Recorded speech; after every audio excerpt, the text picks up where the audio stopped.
So I'm going to try to explain this as simple as I can. All right. So once upon a time, there was Web 1. That Web 1, I don't know if you can remember that time. There was no internet. Even if you don't remember, I used to see it in stories or something like that. There was no internet. There's only newspaper. You can only read. You can't comment. Even if you have any opinion, self to comment, the opinion will be in your head. You cannot read, you can read, sorry, but you cannot comment, you cannot interact or something, right? So that was Web 1.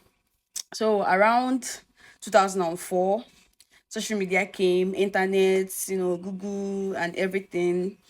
The internet became interactive.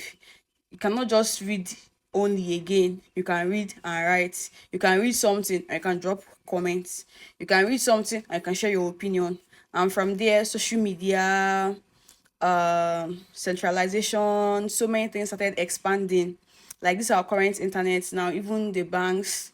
But if you notice one thing is that this social media, even this TikTok, even this thing I'm posting now, yes, I can share and you guys can interact with me, but I don't own it because TikTok can feel like I don't understand what this one is saying, and they will do what? They will mute my video or they will delete it.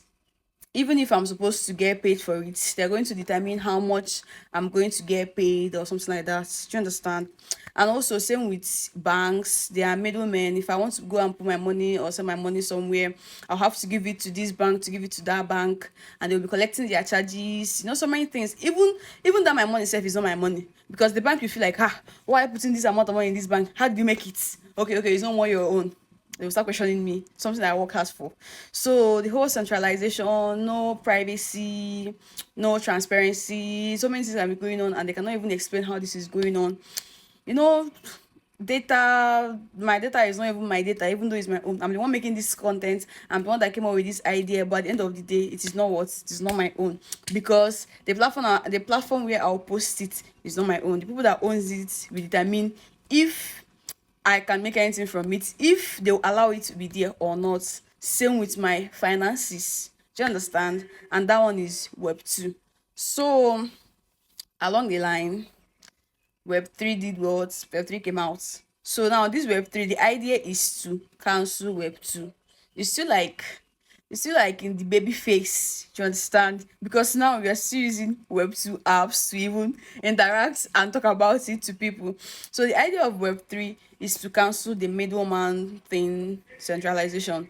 Instead of me going to bank and giving middleman to do this one, I rather send the money directly to whoever I want to give it to, and that's the idea of decentralized wallets, from me to you, no middleman.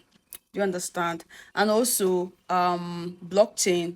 That was also the whole idea behind blockchain, to also show transparency, right? To whatever is going on, however your money is being spent, whatever you are doing, you should be transparent and everything.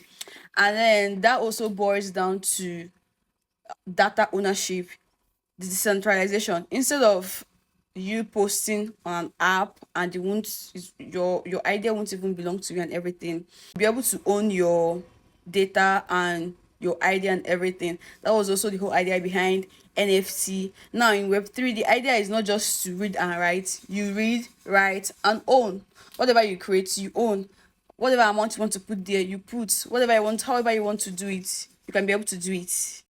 That's why you have platforms like Fakasta, Zora, Lens, Favor, all these apps, all these your social media apps. They try to implement the whole Web 3 idea of read, write, and own. But as you can see, it's being difficult to do so, right? So to keep it simple, Web 3 is trying to keep decentralization, privacy, transparency, and ownership of data, right? So whenever you come across Web 3, just know that the whole idea is to make Web 2 better. It's not competition. The only difference is blockchain. Do you understand? Am I making sense?